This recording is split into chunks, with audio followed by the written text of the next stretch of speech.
to April 2020. That's when I launched my full-time entrepreneurial journey. My mornings were intense, I'd wake up before 7 a.m., no alarm needed. Eyes open, I'd rush to my computer. Within 15 minutes, I'd check my store back and data, then grab my daily coffee, sometimes two, and dive straight into the work. Early on, I could pass through entire mornings filled by adrenaline and ambition, but over time, things shifted. Less than 2 hours in, my brain would just shut off. Heart palpitation, right shoulder pain, a foggy, exhausted mind that refused to relax, even when I lay down. During the day, I noticed I was losing patience with others. The smallest triggers made me feel like I might explode. My energy tanked, and it was no longer restored by a light sleep. Early mornings became heart-pounding wake-ups. For a while, I'd hit a wall of exhaustion by 4 or 5 p.m. Then, at 2 or 3 a.m., I'd wake up automatically. My right shoulder pain persisted, and my menstrual cycle became irregular, often delayed. These changes crept in slowly. I didn't notice them until I looked back. 5 years of grinding. And while my business didn't deliver the results I wanted, my body and mind had been reshaped quietly. This wasn't an overnight collapse. It took me a while to figure out what was going on. I went to the doctor, got all the standard tests done, and everything came back normal. No organ issues, no clear red flags. But, I knew something was off. I wondered if I was missing some vital nutrient. After digging deeper into research, I found the most fitting explanation: chronic stress. This invisible toxin is like air. It's there, but you can't see it. And because it's invisible, we tend to underestimate its power. So, why was this hitting me so hard? Well, let me break it down based on self-observation. First, I'm an ENFJ, a highly sensitive personality type. And if you are highly sensitive, your stress threshold is lower, meaning you feel things more intensely. For me, my menstrual cycle has always been super sensitive to my emotions. Stress hits and boom, my cycle's out of whack. Then there's my environment. As an entrepreneur, I'm constantly juggling economic pressure and work crisis, which honestly spike cortisol, the body's stress hormones. Here's the kicker. My morning rituals of checking back-end data became a dopamine-driven loop. Good numbers, a rush of joy. Bad numbers, anxiety surges. This cycle, paired with fears of account bans, kind of kept my cortisol levels high, locking me into a pattern of compulsive checking. Mornings, when cortisol naturally peaks, amplifying this tension, reinforcing the addiction. Dopamine fuels the urge to check. Cortisol keeps me on edge, and together, they form a stable but toxic cycle that dictated my daily rhythm. Whether you are an entrepreneur or not, highly sensitive or not, chronic stress is sneaking into everyone's lives. It's like an invisible toxin we are all exposed to. Chronic stress is this sneaky long-term state of tension. It doesn't hit you like a lightning bolt. It builds up slowly, messing with your body and mind. Common size, shallow sleep, tight shoulder, trouble focusing. Over 70% of people live with it, but fewer than 10% actually notice it. Why? Because it's so gradual, it feels like totally normal. For me, I noticed that my menstrual cycle was regular when my mood was stable, but delayed under stress. Later, I learned this is mild form of functional hypothalamic amenorrhea, FHA, a fancy term for when stress, fatigue, or low energy disrupts your brain's ovulation signals, throwing off your cycle, and that's the thing. Stress also caused my right shoulder to ache constantly. potentially develop into like chronic muscle pain. If this spreads to multiple areas, it could even point to something like fibromyalgia. So, how does chronic stress work? Let's talk about the HPA axis, the hypothalamic pituitary adrenal axis, a system that governs our stress response. Under pronounced stress, the HPA axis is repeatedly activated, elevating cortisol levels like all the time and keeping the sympathetic nervous system in a constant fight or flight mode. This disrupts sleep, digestion, and immunity, while making emotions more volatile. Psychologist Richard Lazarus proposed the transactional models of stress, which suggests that stress isn't caused by events themselves, but by how we perceive and respond to them. For example, one person might handle a deadline calmly, while another, spirals into anxiety. The difference lies in cognition and coping mechanism. The Stoic philosophers echoed this. Do not color the event.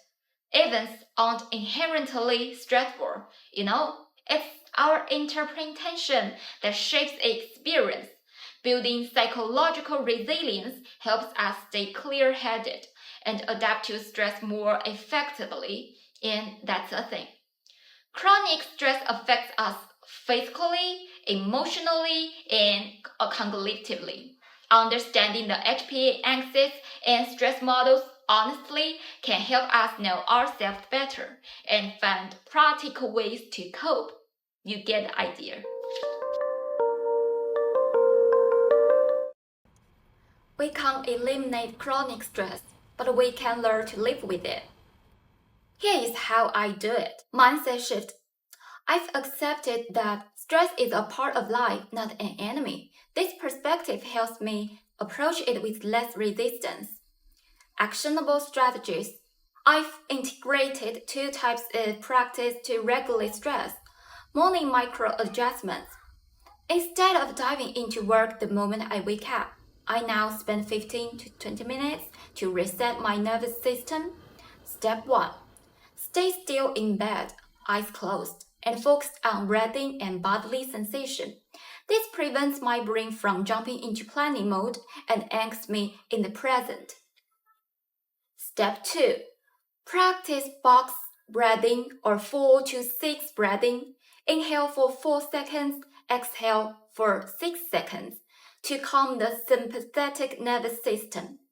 Step 3. Open the curtains, let sunlight in, and walk barefoot slowly.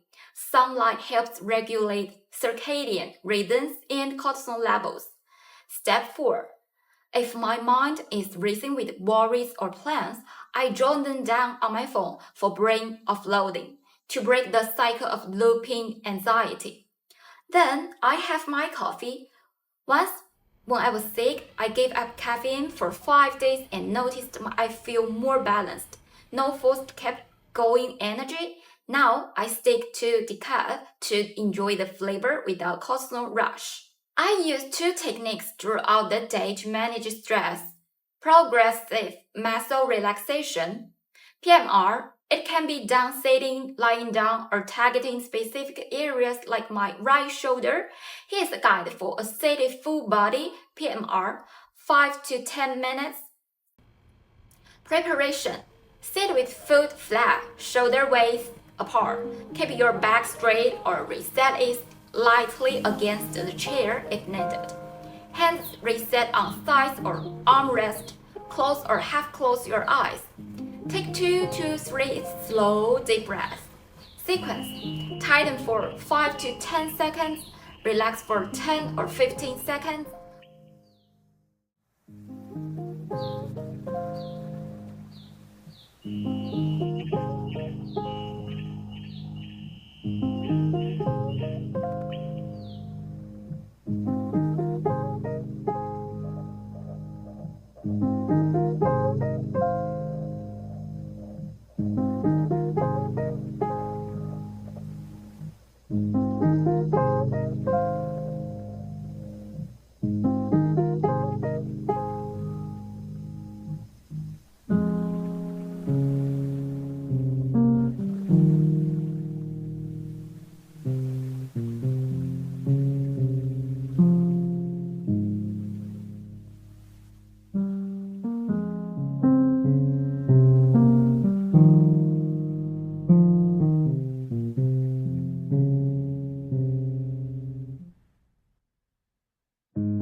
can do this once daily before bed or during a lunch break. With practice, use it anytime stress spikes.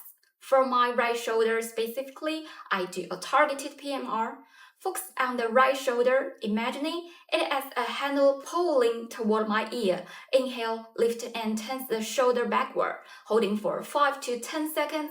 Exhale, let it drop, feeling the weight release. Optionally, stroke the shoulder downward or rotate it gently to enhance relaxation. Heart rate coherence breathing 3-6-5 beginner-friendly version, recommended 3 times a day.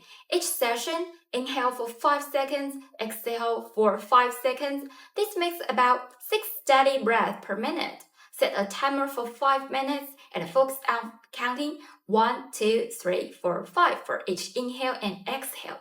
This is different from the standard 3-6-5 protocol.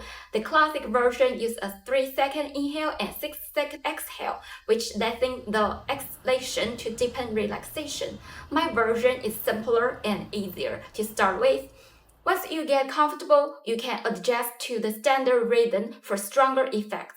This boosts heart rate variability HRV, activates the parasympathetic nervous system, and reduces tension by calming the sympathetic nervous system. For creative types, try 5-minute doodling. It shifts focus, releases emotions, quiets the default mode network, and stimulates reward pathways. Lowering cortisol, no art skill needed. It works for everyone. I believe high sensitivity isn't a flaw, it's a gift that kind of requires careful maintenance.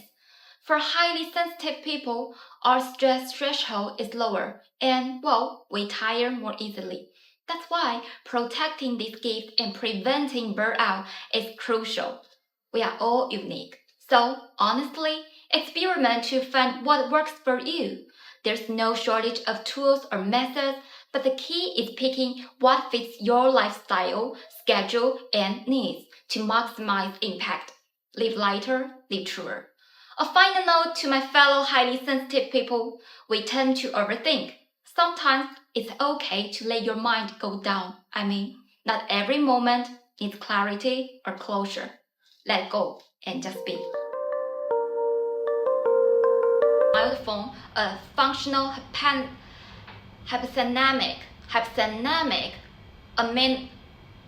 amenorrhea, FHA.